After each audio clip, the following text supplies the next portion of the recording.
Hello guys, good morning. Today is Sunday. Kagigising lang po namin. Ito yung aking pinag-prepared na breakfast. Sandwich, egg sandwich with cheese. Yan, with ketchup.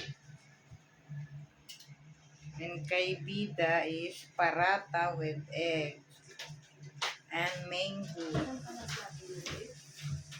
Hindi ako pumasok ngayon kasi ang sakit ng likod ko. May pilay ang likod ko. Nagpainit ka sana, Tin. Nagpainit ako kanina. Ito yung aking inumin. Chocolate with warm water. Nag-ano siya na vlog?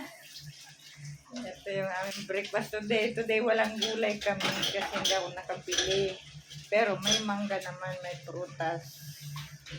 Okay, thank you for watching guys. Bye everyone.